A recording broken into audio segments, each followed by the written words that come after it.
1 week of protests leads to a big shakeup at the University of Missouri. I will transition from the role of Chancellor of the University of Missouri. The resignation of not one, but two big leaders. Chancellor Bowen Loftin and former System President Tim Wolfe. And I take full responsibility for the inaction that has occurred. Leading to various reactions.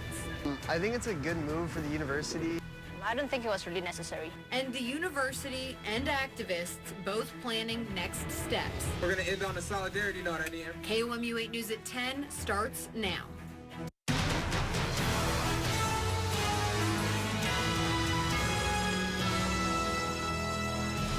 A hunger strike, weeks of protests, a boycott by football players, alumni support, and much more ends with not one, but two high-profile MU resignations. Good evening, everyone. I'm Jim Reek. And I'm Brittany Pieper. President Tim Wolfe and Chancellor Bowen Loftin are leaving their respective posts in Mizzou leadership. The changes raise a lot of questions for MU's future. We have team coverage tonight, and we'll start with KOMU 8's Chris Gothner live at the Old Alumni Center in Columbia, where Loftin announced his resignation just hours ago. Chris? I'm here at the Old Alumni Center where at about 4:30 this afternoon, Bowen Loftin announced that he will be transitioning from his role as MU Chancellor, effectively resigning. Now, starting in the new year, he will have a new position involving MU's research facilities. But we don't know a whole lot about what that new position entails. We'll surely learn more about that in the coming weeks, though. I caught up with Loftin as he was leaving the building today. Right after that press conference, he had very little to say, but here's what he did have to say at the news conference. I have decided today that I will transition from the role of Chancellor of the University of Missouri, effective the end of this year, and move into a new role where I will work with many people across the university and the system. We learned earlier this evening that Loftin has an interim replacement. That's Hank Foley, System Executive Vice President for Academic Affairs, Research and Development. He's been appointed as interim chancellor. Now, the Board of Curators will certainly have its hands full finding a replacement for both Loftin and System President Tim Wolfe, who also resigned today. Now, for a look at Hank Foley, who will be taking over for Loftin on a temporary basis January 1st. Before coming to MU, Foley was vice president for research and dean for the graduate school at Penn State. He's widely recognized as a leader in the field of nanoporous carbons with more than 120 published articles and even 14 U.S. patents. Now, while no faculty members were willing to comment on Loftin's resignation today, students had some wide range of opinions today. Some thought that the move was necessary for the university to move forward, but others, they didn't think it was the best move. KOMU 8's Caitlin Rounds talked to students about Loftin's resignation. She is live at Traditions Plaza, the site of the week-long protest camp. Caitlin? Faculty members would not comment at this time. I was able to talk to many students about how they felt about Chancellor Loftin's resignation. I talked to dozens of students, and there was a wide range of emotions on campus today. Some people felt that his resignation was the most necessary step moving forward. Others understood why he resigned, but did not think it was a necessary move. I personally feel like there hasn't been a lot of stuff getting done. It's not so much, obviously you can't stop, hatred just by removing people from office, but you can at least promote a place where it's obvious that that's not tolerated or accepted. Well, I like Chancellor Loftin. He treats students really well, I think. He has great rapport with them. So I think it's sad that he's stepping down as a chancellor, but I'm glad that he'll still be around on campus. Well, not everyone was in agreement about whether Loftin should have resigned his post as chancellor. Every single student I talked to was well informed about what had happened today at Mizzou. Reporting live in Columbia, Caitlin Rounds, KOMU 8 News. Now, System President Tim Wolfe announced his resignation just minutes into this morning's Board of Curators meeting. Wolfe said he loves this university, and it is his belief that the situation came because, quote, we stopped listening to each other. He also said he made the decision to resign after talking to his daughter, even after saying last night that he planned to continue his position. Wolfe said he takes full responsibility for inaction, but when referring to the hunger strike, he had this to say. This is not, I repeat, not the way change should come about. Wolfe stayed for the entire Board of Curators meeting, even after he announced his resignation. Currently, there is no word on who will replace Wolfe as the UM system president. After Wolfe's announcement, chanting and celebration started at the Carnahan Quad.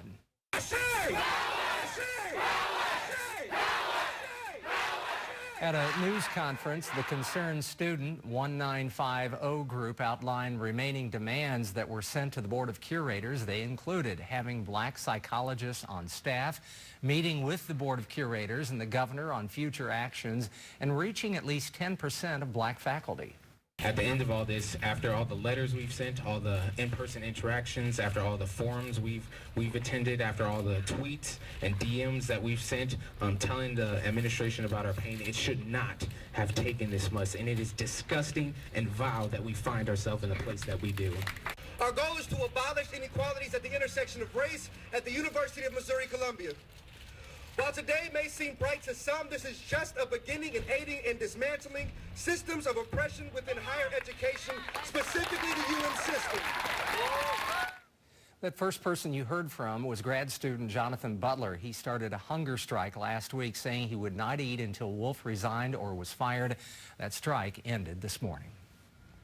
Students, faculty, and community members linked arms around the student group camped out on MU's Carnahan Quadrangle, while a no media request by the group has made it nearly impossible to speak directly to anyone who's a part of the movement. KOMU 8 spoke to some students who were happy about the change and others who were still in shock over the stories of racism they heard from their fellow students. A lot of confusion, a lot of desire to know just how you feel about like these problems that happen on campus and just happen on a daily basis even. Just it's kind of disheartening for me to hear that actually happen to people. Many professors did cancel class today, but a representative from MU told KOMU 8 the university never officially canceled classes and it will not cancel them tomorrow. Many civil liberty groups spoke out about today's resignations. KOMU 8's Nicole Shaddy is here in the studio to tell us leaders say the job is not done. Civil liberty leaders from around the state and the nation are supporting protest group Concerned Student 1950 and today's resignation announcements. The National NAACP president tweeted this, #Concerned Student 1950. We support you. We commend you. The NAACP stands with you. And in a statement, the ACLU of Missouri said in part that the organization, quote, honors the University of Missouri students and faculty who have displayed courageous and creative leadership in bringing attention to the racism that is an unfortunate part of the history of our state and its institutions and which continues to this day. The Missouri NAACP chapter also expressed their support of the activists. One of the questions that we had was, will courage skip this generation? And I think they answered that question loud and clear for us. But Ratliff says they still have an uphill battle to face. She gave me a copy of this letter that she received just 2 days ago that's full of racial slurs and threats. Now, this letter had a fake name and return address. Some MU alumni are in town following the events leading up to today's resignations. The former students say they traveled to support their old school. A student supporter of Concerned Student 1950 says today's news is only the first step towards a more diverse campus. Because really at the end of the day, it's really about respecting each other and continuing on with our educations and not putting each other down or claiming that one is inferior than the other. Tomlin says she's proud the university is taking strides, but says the fight is definitely not over. Weather-wise, it was a very nice Monday. Let's send it over to Kenton for a check of the forecast. Jim, thank you very much. It certainly was. Good evening, everyone. We do have clear skies out there still tonight after a day where temperatures got back up into the upper 50s. Feeling very nice, of course, outside with a lot of sunshine expected once again on Tuesday. 37 at sunrise, 65 actually for a high temperature on Tuesday afternoon.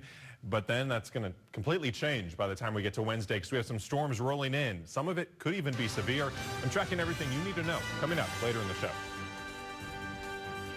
MU was not the only campus holding protests today. Why students at Yale are protesting after the break. Following Tim Wolfe's resignation, Missouri lawmakers weighed in. Senator Roy Blunt says, it is my hope that the students, faculty, campus leadership, and the UM system will have an open and meaningful dialogue that will become an example for the MU system campuses, the state, and the country.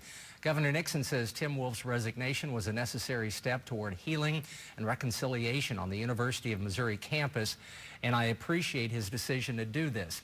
Congressman Vicky Hartzler says the decision was Mr. Wolfe's, and I respect his decision to take the action he has taken. It is unfortunate things have gotten to this point, but this highlights a larger issue at hand, racism, not just one person handling of a situation. Students at Yale University are complaining about racial tensions on that school's campus. Complaints stem from allegations of a fraternity's recent white girls only party and a heated exchange between students and administration regarding culturally offensive Halloween costumes. The university's president and dean held a 4-hour discussion with about 50 students, mostly of color, to respond to complaints. The alleged white girls only party thrown by Sigma Alpha Epsilon is still under investigation by the university. KOMU 8 News has been keeping you updated on social media since the protests first started. Here's some of what you had to say on our Facebook page. Justin Knuckles said, "This just shows how much power the people have when they stand united to affect change. This is a watershed moment for campuses across the nation." However, others are concerned about the university's actions and recent events, asking if they will bring change. Sean Kober says, "I don't totally understand what the removal of one person will do. Has there been any further investigation on the racist actions that took place? My understanding is this is a race issue."